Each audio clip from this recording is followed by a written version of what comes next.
तर महाराष्ट्रातल्या 2.5 कोटी लाडक्या बहिणींची ही उमेदवारी आहे आणि लाडक्या भावानं आपल्या लाडक्या बहिणीला दिलेली ही ओवाळणी आहे।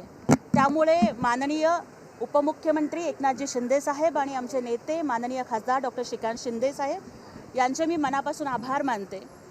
आणि खरंच विश्वास बसत नाही आहे, कारण सोलापूरच्या एका गल्लीतली सर्वसामान्य कुटुंबामध्ये जन्माला आलेली मुलगी, जिनं आयुष्यभर गरिबीचे चटके खाल्ले, जिला सत्ता म्हणजे काय, राजकारण म्हणजे काय, पॉवर म्हणजे काय, पॉलिटिक्स म्हणजे काय या कुठल्याही गोष्टीचा स्पर्श नव्हता, परंतु वडील दलित पॅन्थरचे कार्यकर्ते, काबाड कष्ट करणारे माझे आई वडील, कदाचित त्यांना राज्यसभा म्हणजे काय आणि वरिष्ठ सभागृह म्हणजे काय आणि कनिष्ठ सभागृह म्हणजे काय हे पण त्यांना सांगून सुद्धा खरं वाटणार नाही।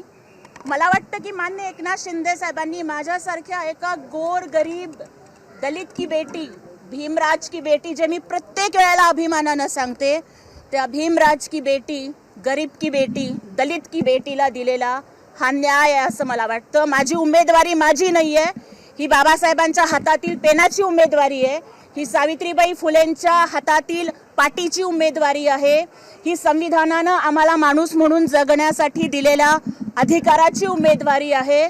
त्यामुळे आम्हाला माणूस म्हणून जगण्यासाठी ज्या ज्या महापुरुषांनी योगदान दिलं त्या सगळ्या महापुरुषांचे आभार।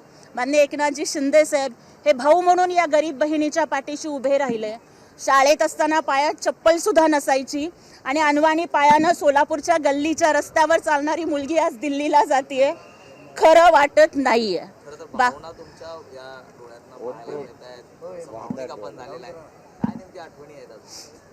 खूप आठवणी आहेत, भावनिक एवढ्यासाठी की जेव्हा मी शिवसेनेमध्ये आले, आदरणीय एकनाथजी शिंदे साहेबांच्या नेतृत्वावरती विश्वास ठेवून मी प्रवेश घेतला।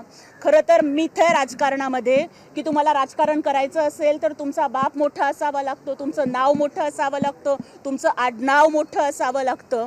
मी मोठ्या बापाची पोरगी नाही आहे, पण जर तुम्ही कष्ट करत असाल, जर तुम्ही पक्षासाठी प्रामाणिकपणानं धडपड करत असाल, मग तुम्ही गरीब असलात तरी चालेल, तुमच्यावरती मुख्य नेत्यांचं लक्ष आहे आणि एकनाथजी शिंदे साहेब हे न्याय देतात याचं उदाहरण आज त्यांनी संपूर्ण महाराष्ट्रापुढे आणि भारतापुढे घालून दिलं।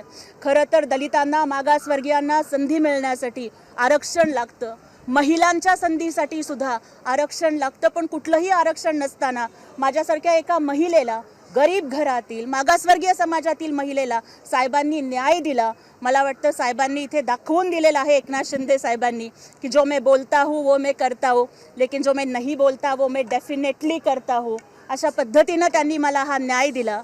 आज मला इतकंच या ठिकाणी सांगायचं आहे की सामाजिक न्यायाचा एक नवा पायंडा माननीय एकनाथ शिंदे साहेबांनी घालून दिलेला आहे। ज्योतिताई, राज्यसभेच्या खरं तर या जागेसाठी अनेक इच्छुकांची गर्दी होती। ज्येष्ठ जे माजी खासदार शिवसैनिक राहिलेले आहेत त्यांची देखील नावं समोर येत होती, त्यांनी नाराजी व्यक्त केलेली आहे आनंद अडसुळांनी की आमचा विचार हा व्हायला पाहिजे होता, आम्हाला दिलेल्या शब्दांचं काय झालं, बघू करू हीच आश्वासन आम्हाला मिळणार का, असं देखील त्यांच्याकडनं नाराजी व्यक्त करण्यात आलेली आहे। बघा, ज्यांची नावं चर्चेत होती ते सगळे ज्येष्ठ नेते आहेत, त्यांच्या योगदानाचा, त्यांच्या कर्तृत्वाचा मी मनापासून सन्मान करते।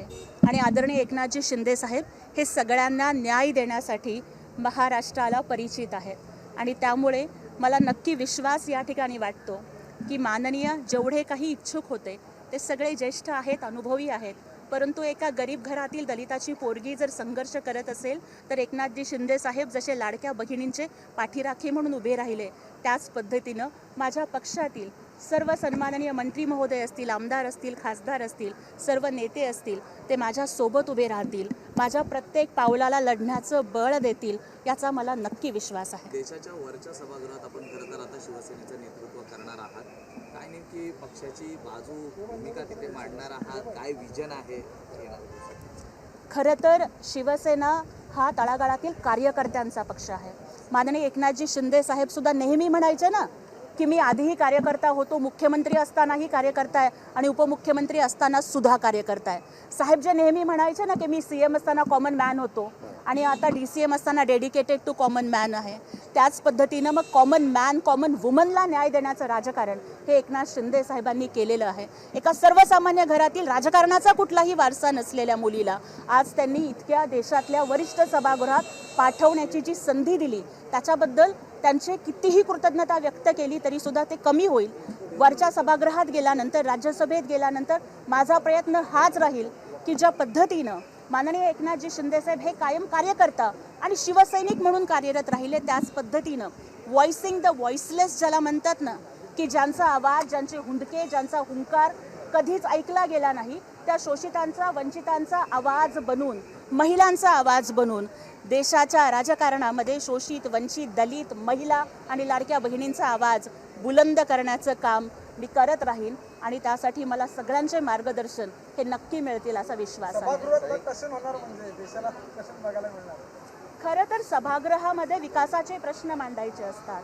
सभागृहामध्ये म्हणजे देशाची जी पॉलिसी असते त्याच्या संदर्भात चर्चा करायची असते. त्यामुळे नक्कीच सभागृहामध्ये मला वाटतं की बौद्धिक विचारमंथन होईल अशी मी अपेक्षा व्यक्त करते.